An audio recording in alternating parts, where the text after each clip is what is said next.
In today's video, guys, I'm gonna share with you a free-to-play friendly team that will allow you to reach 22 million damage, more than 22 million damage on the Chief Challenge. Now, this is for the Lightning boss or the Poison boss that takes 100% more lightning damage. And you guys know the drill with these events, Awakening the Spring of Iskaland. We gotta put our hand on this legendary hero. And in order to do so, we need to reach specific milestones on these bosses.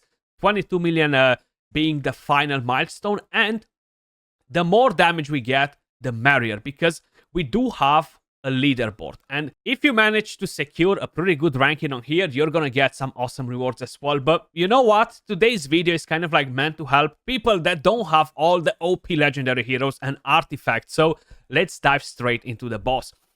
This one is very similar with Stegamuffin, if you guys are familiar with the poison hero that was added in Season 2. Basically, it's kind of like using those skills but under a different skin, if I'm not mistaken. So he has this passive where he has a chance to put a random debuff on one of your heroes.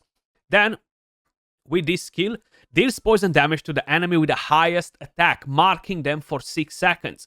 During this time, the hero will shoot an additional arrow at them when launching a basic attack. So, it's pretty hard to hide your damage dealers, but with this boss, I'm going to show you a couple of tricks in terms of positioning that will allow you to achieve a better result.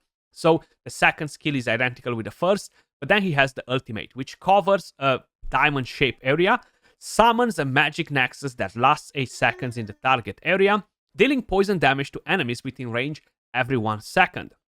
While the magic nexus exists, enemies who die in it cannot be resurrected. Now, don't worry about that part because we are not planning to resurrect nobody.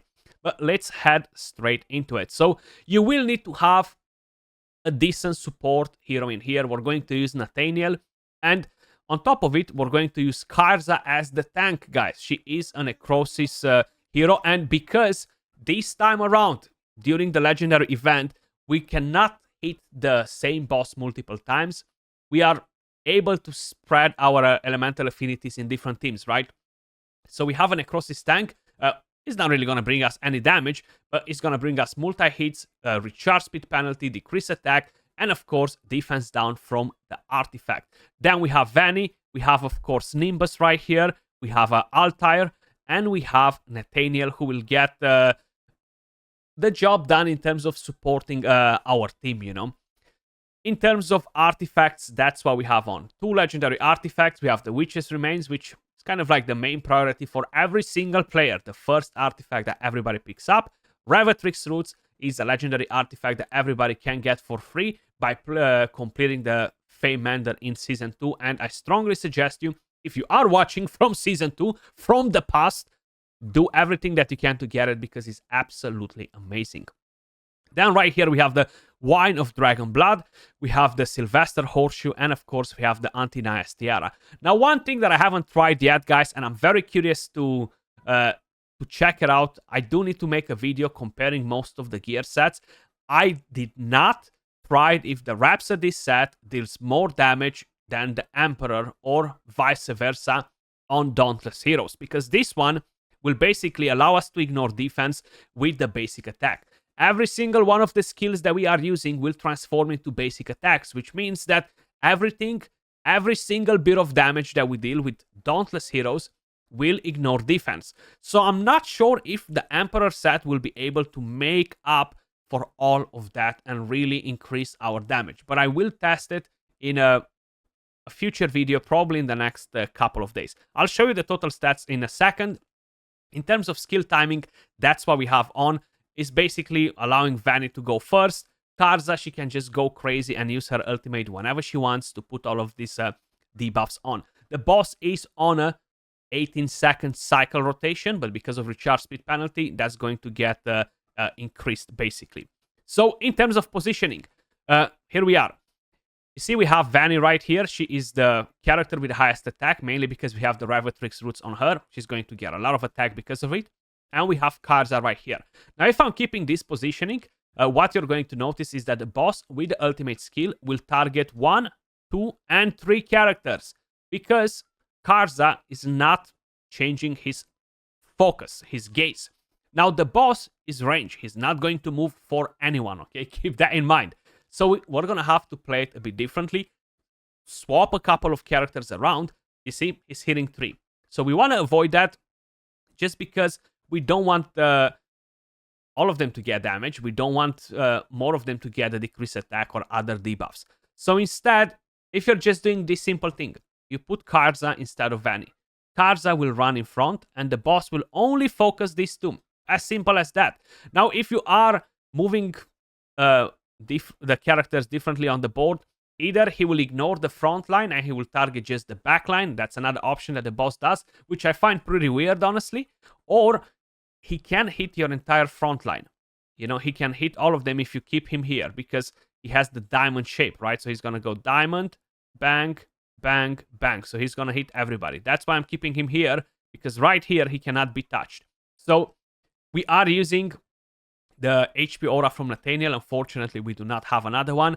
And there's no point to put Vanny at the back to don't get damaged or anything like that, because she is the highest attack. So she will get targeted anyway. That being said, let's actually jump into the run. Now, if you have Ivelios, you have some of the big boy legendary characters, guys, you can do disgusting damage. Honestly, the damage that you can do with Dauntless is just nuts.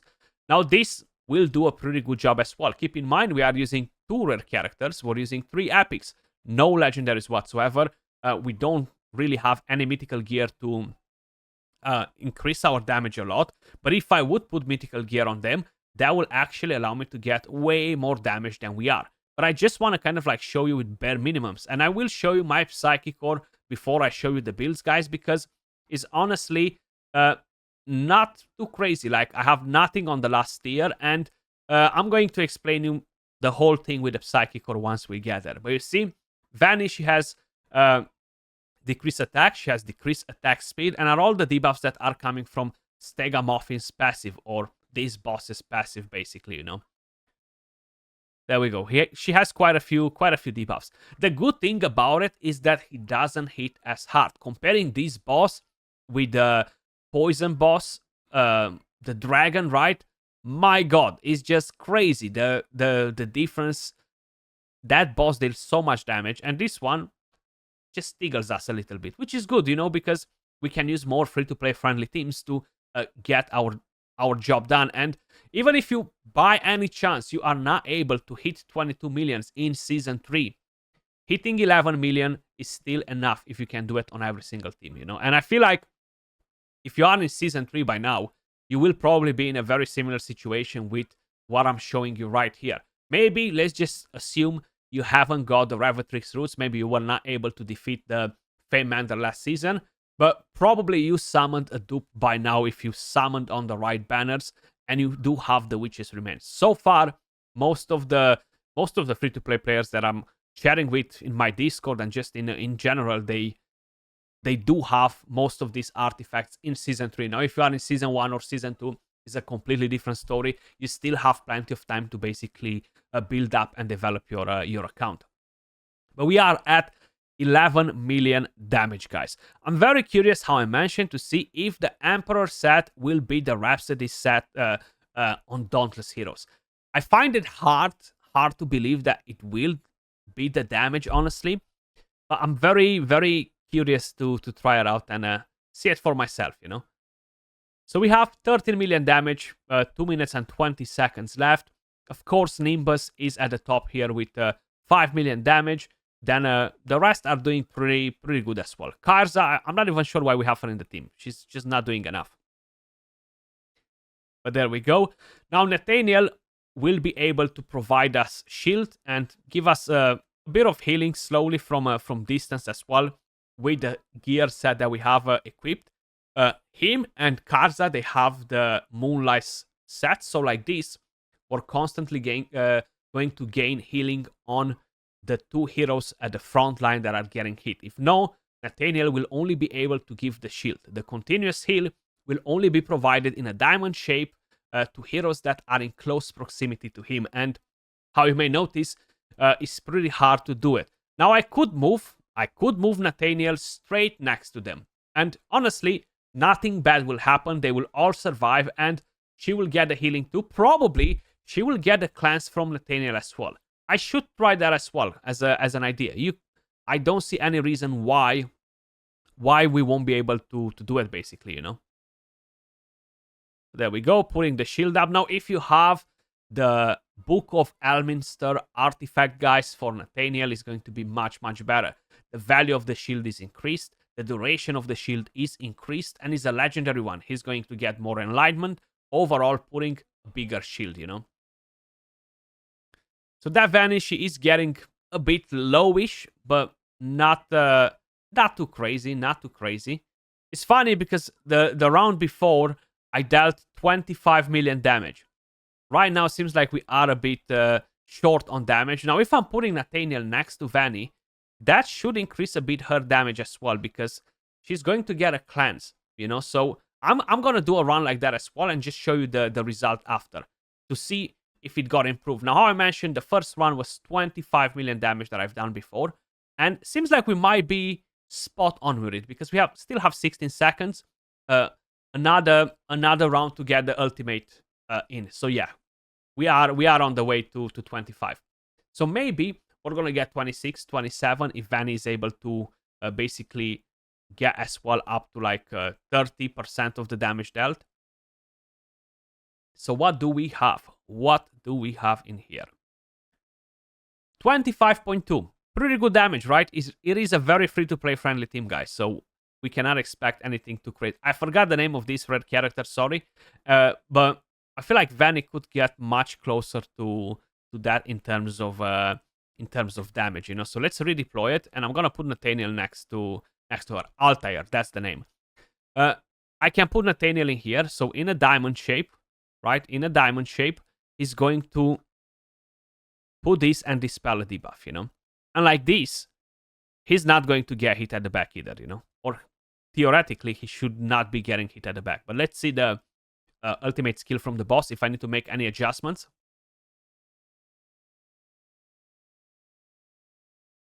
If I do, I'm going to play a bit around with the characters on the map, and I'm gonna let the run go. I'm not gonna comment over it, guys.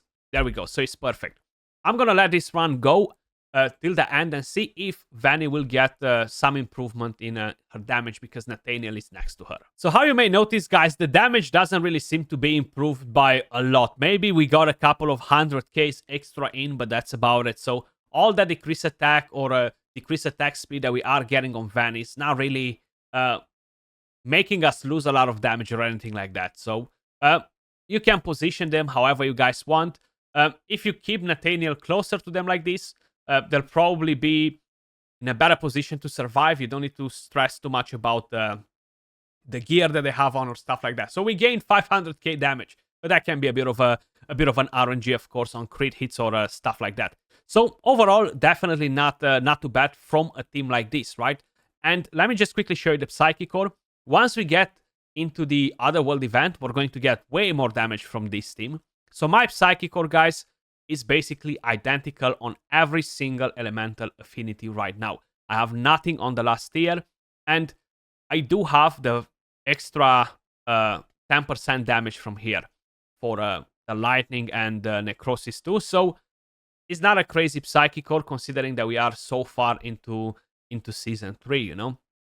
Let me just quickly share the builds that I have as well, and that should be pretty much everything. I need to find the team quick as well.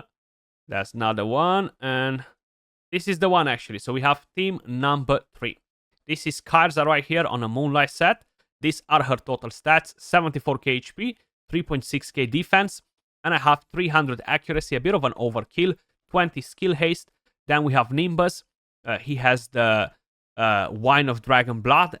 We have 51k HP, 1.3k defense, 3.7k attack. How you noticed, the back row allies are not getting hit, so you can prioritize as much damage as possible and forget about survivability. 78 crit rate only, unfortunately. I wish I would have more. 196 crit damage. Then we have the Rhapsody set. How I mentioned, I have it on all three heroes. On Nathaniel, we have a Moonlight. We have the Antinias Tiara. We have 56k HP, 2.7k defense, 388 enlightenment, 50 skill haste. The skill haste helps a bit to rotate his skills more often. Vanny with the Revatrix roots, again on a Rhapsodist set. And we have 51k HP, 1.5k defense, 4.9k attack. Keep in mind the Revatrix roots will give her a lot of extra HP, which will make her survive without a hassle. 92 crit rate, 106 crit damage. And the final hero that we have in the list on the team is Altair. Again, he has the same gear set. We have the Sylvester Horseshoe, and we have 41k HP, 1.4k defense, 3.7k attack, full crit rate, finally, at least on one of them, 197 crit damage. That was all for the video, guys. Hopefully you found it helpful. If you did, don't forget to smash a like, subscribe to the channel. Much love, and I'll catch you all in the next video. Peace.